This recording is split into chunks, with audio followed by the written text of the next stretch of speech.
በስመ አብ ወወልድ ወመንፈስ ቅዱስ አሐዱ አምላክ አሜን።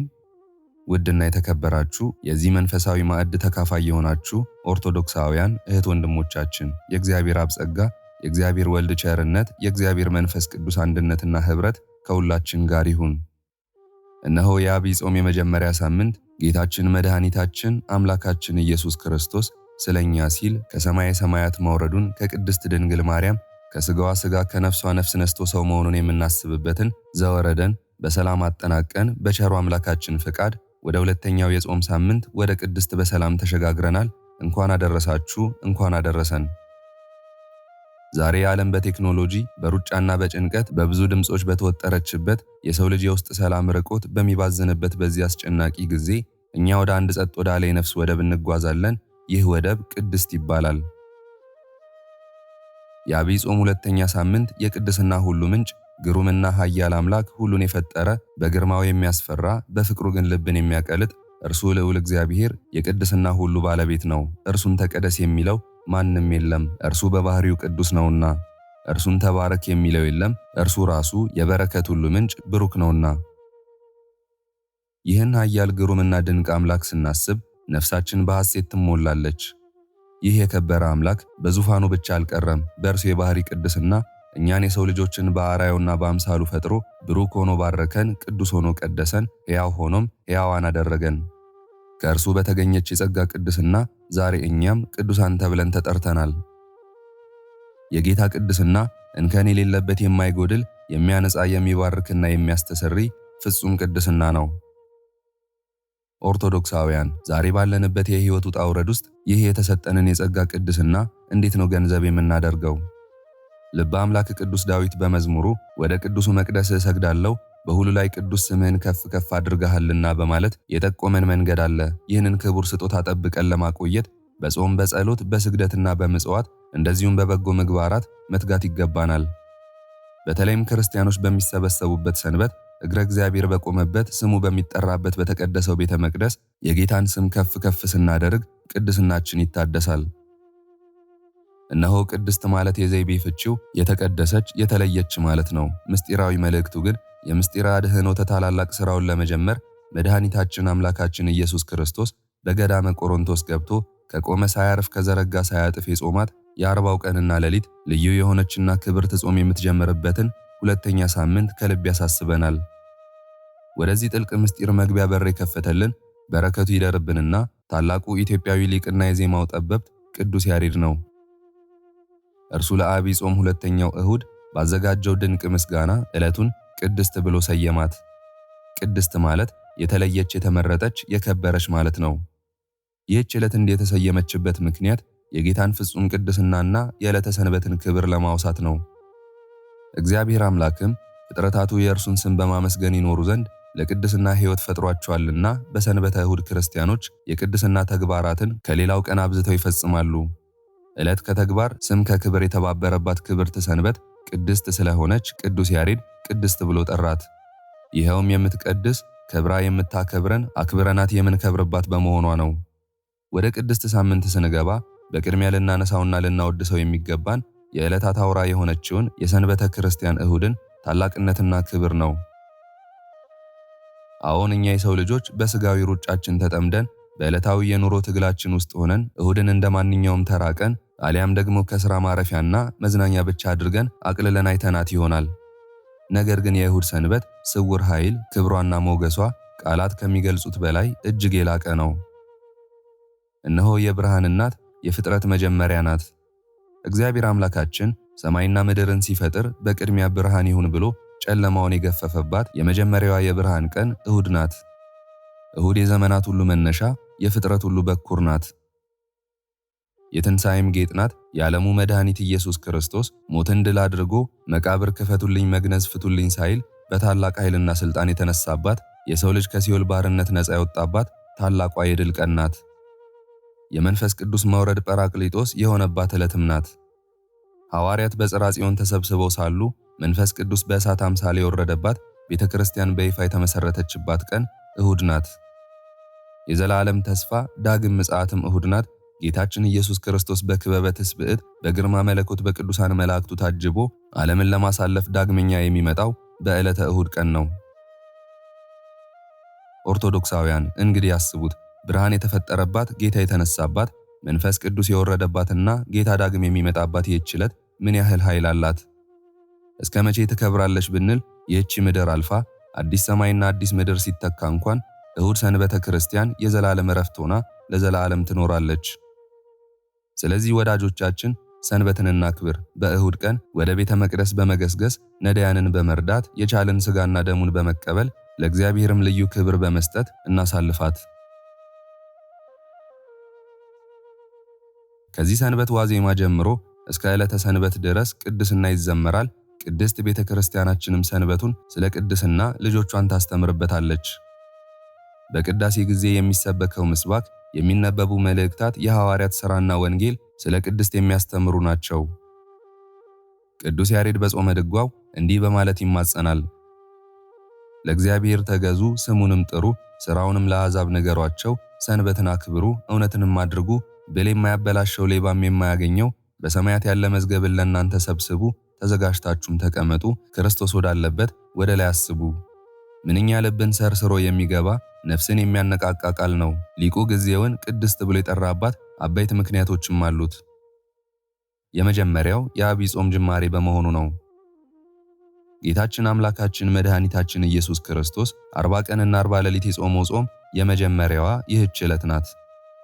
ሁለተኛ በቅድስት ሰንበት ላይ በመዋሏ ፈጣሪ ራሱ የሰንበትን ቀን ትቀድሰው ዘንድ አስብ ብሎ ያዘዘባት ራሱ አርፎባት የባረካት ዕለት በመሆኗ በዚህች ዕለት ምዕመናን ከዓለማዊ ሩጫ፣ ከገንዘብ ክርክር፣ ከጭንቀት ርቀው በንጽህና ወደ ቤተ ክርስቲያን ሊሰበሰቡ ይገባል። ሁሉም ምዕመናን ወደ ቤተ ክርስቲያን በንጽህናና በትህትና ሆነው ዳኛ ግብሬን፣ አበዳሪ ብድሬን፣ ኤጲስቆጶስ አስራት በኩራት፣ ነጋድራስ ቀረጥ አምጡ ይሉናል ብለው ሳያፍሩ ይምጡ።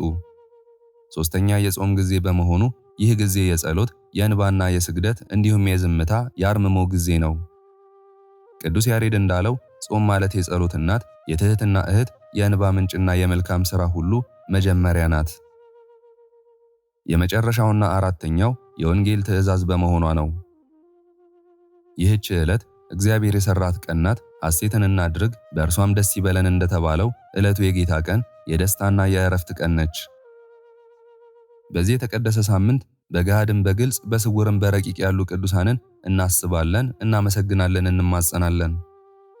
የቀድሞ አባቶቻችን በገሃድ የታወቁት ቅዱሳን ከአዳም ጀምሮ እስከ ኖህ፣ ከአብርሃም እስከ ሙሴ፣ ከነቢያት እስከ ሐዋርያት፣ ከሰማዕታት እስከ ጻድቃን ሕይወታቸውን ለእግዚአብሔር አሳልፈው የሰጡ፣ ስለ እውነት አንገታቸውን ለሰይፍ ሥጋቸውን ለእሳት የሰጡ አባቶቻችንና እናቶቻችንን ከፍ ከፍ እናደርጋለን። እናንተ የዓለም ብርሃን የሆናችሁ ቅዱሳን አምላካችሁን በደማችሁ በጾምና በጸሎታችሁ ደስ ያሰኛችሁ፣ ዛሬም በሰማያዊቱ ኢየሩሳሌም ሆናችሁ ለዚህች ኃጢአት ለበዛባት ዓለም ምሕረትን ለምኑልን። የዘመናችን ስውራንና በሕይወት ያላችሁ ቅዱሳን ደግሞ ዓለም በኃጢአት ማዕበል ስትናወጥ የእግዚአብሔር ቁጣ በሰው ልጆች ላይ እንዳይወርድ በየገዳማቱ በየዋሻው በየዱሩና በየፍርኩታው ተደብቃችሁ ሥጋችሁን በጾም በጸሎትና በስግደት እያደቀቃችሁ ሌሊቱን በሙሉ በእንባ ስትጸልዩ የምታድሩ ስውራን አባትና እናቶቻችን አላችሁና እኛ በሞቀ አልጋችን ስንተኛ እናንተ በብርድና በጤዛ ወድቃችሁ ማረን ይቅር በለን እያላችሁ የዓለምን ምሰሶ ደግፋችሁ ይዛችኋል። እናንተ በምድር የምትመላለሱ የምድር መላእክት የሆናችሁ ቅዱሳን አባቶቻችን በረከታችሁ፣ ጸሎታችሁና ምልጃችሁ በዚች በቅድስት ሳምንት በሁላችን ላይ ይደር። እግዚአብሔር በእናንተ ጸሎት አገራችንንና ዓለሙን ሁሉ ይታደግ።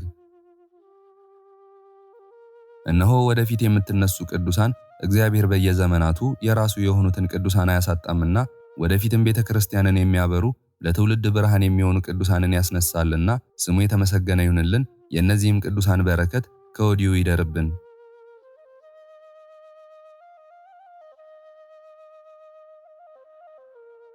እንግዲህ የዐቢይ ጾም ሁለተኛ ሳምንት ቅድስት የሚል ስያሜ እንዳለው ትርጓሜውም የተቀደሰች የተለየች ማለት እንደሆነ ስያሜውም የተገኘው ከቅዱስ ያሬድ መሆኑንና ሌሎችም ነገሮችን አንስተን ተወያይተናል። ታዲያ በዚህ ሳምንት በቅድስት ቤተ ክርስቲያናችን ስለ ቅድስና በሰፊው ትምህርት ይሰጣል። ሥርዓተ ቅዳሴው በሚካሄድበት ጊዜም የሚሰበከው ምስባክ፣ የሚነበቡ መልእክታት፣ የሐዋርያት ሥራና ወንጌል ስለ ቅድስና የሚያስተምሩና የሚሰብኩ ናቸው። ጠቅለል ባለ መልኩ ስለ እግዚአብሔር የባህሪ ቅድስና ክርስቶስ ወደዚህ ምድር የመጣው ቤዛ ሆኖ በደሙ ሊቀድሰን እንደሆነና እኛም በቅድስና ሕይወት መመላለስ እንደሚኖርብን በሰፊው የሚሰበክበት ነው። እግዚአብሔር በባህሪው ቅዱስ ነውና ቅዱስ ማለት ልዩ ክቡር ማለት ሲሆን የእርሱ ቅድስና ከማንም ያላገኘው የባህሪ ገንዘቡ ነው።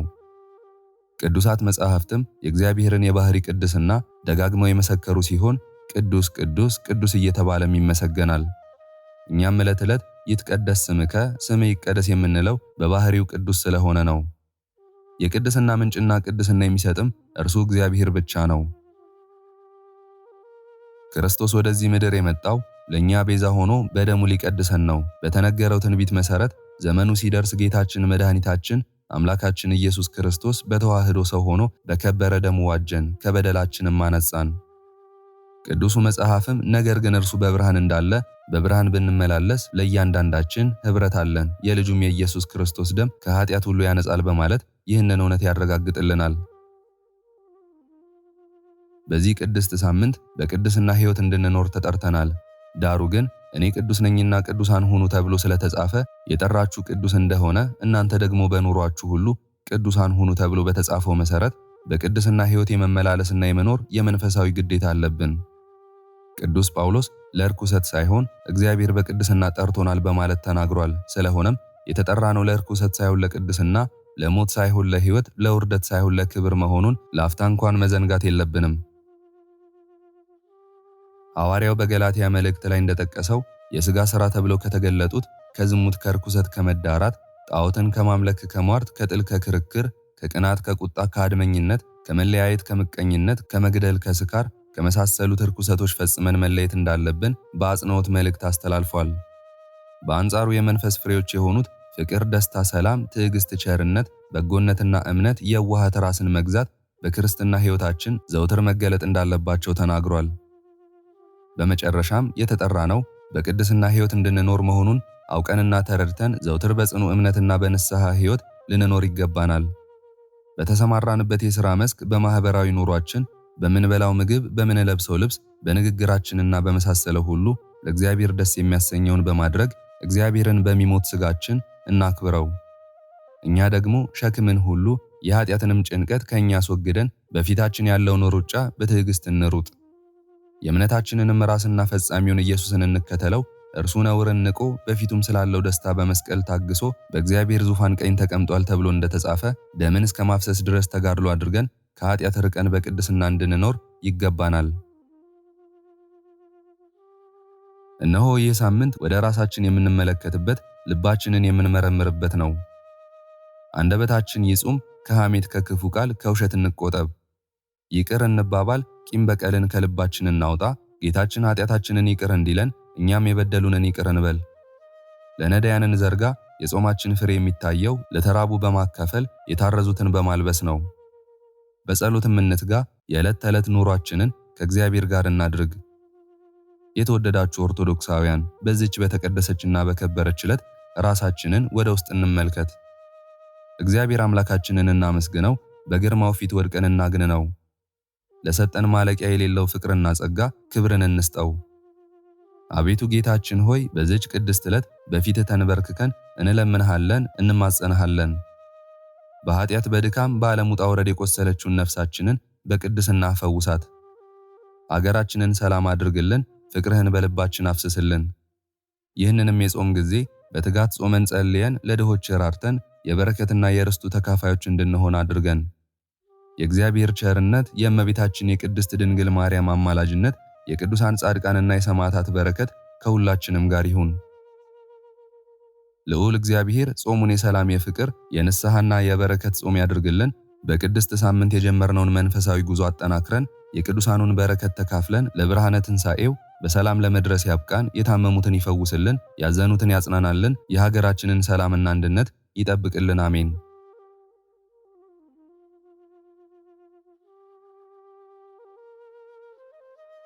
ክብር ምስጋና ይሁን አንድ አምላክ ለሆነ ለአብ ለወልድ ለመንፈስ ቅዱስ ዛሬም ዘወትርም እስከ ዘላለም አሜን። የዛሬውን መርሃ ግብር በዚህ መልኩ ጨርሰናል። ዘውትር የምንለቀውን መርሃ ግብር እንድትከታተሉ ሳትሰለቹም ሰብስክራይብ፣ ላይክ እና ሼር እንድታደርጉ እኔንም ይህን ጸሎት የተከታተሉትንም በያላችሁበት በጸሎታችሁ እንድታስቡን በጌታችን በመድኃኒታችን በአምላካችን በኢየሱስ ክርስቶስ ስም እጠይቃለሁ። እግዚአብሔር አምላካችን እስካሁኗ ሰዓት ጠብቆ ለዚህ ያበቃን የአባቶቻችን አምላክ ልዑል እግዚአብሔር ስሙ ፈጽሞ የተመሰገነ ይሁንልን።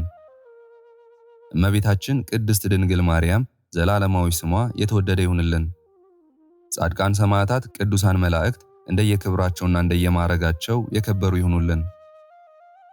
የዛሬውን መርሃ ግብር በቅርብም በአካል በሩቅም በያላችሁበት ስትከታተሉ ለቆያችሁ በኋላም ለምታደምጡ በአሜነ በረከት ለተሳተፋችሁ በጸሎት እንድናስባችሁም ለጠየቃችሁን ሁላችሁንም እግዚአብሔር ያስባችሁ ከነ ቤተሰባችሁ በሕይወት በጤና ያቆያችሁ። ዕድሜ ዘመናችሁ የተባረከ፣ ስራችሁን የሰመረ፣ ቀናችሁን ያማረ፣ ኑሯችሁን የከበረ፣ ጸሎታችሁንም የተሰማ ያድርግላችሁ። እንደዚሁም በአካል በሥጋ የተለዩንን እግዚአብሔር አምላካችን ነፍሳቸውን ይማርልን፣ በአጸደ ሕይወት በገነት በመንግሥተ ሰማይ ያሳርፍልን። አነሳስቶ ላስጀመረን አስጀምሮም ላስፈጸመን ለልዑል እግዚአብሔር ክብርና ምስጋና ይግባው ዛሬም ዘወትርም ለዘላለሙ አሜን። አቡነ ዘበሰማያት አባታችን ሆይ በሰማያት የምትኖር ስምህ ይቀደስ፣ መንግሥትህ ትምጣ፣ ፈቃድህ በሰማይ እንደሆነች እንዲሁም በምድር ትሁን። የዕለት እንጀራችንን ስጠን ዛሬ፣ በደላችንንም ይቅር በለን እኛም የበደሉንን ይቅር እንደምንል፣ አቤቱ ወደ ፈተናም አታግባን ከክፉ ሁሉ አድነን እንጂ መንግሥት ያንተ ናትና ኃይል፣ ክብር፣ ምስጋና ለዘላለሙ አሜን። እመቤታችን ቅድስት ድንግል ማርያም ሆይ በመልአኩ በቅዱስ ገብርኤል ሰላምታ ሰላም እንልሻለን።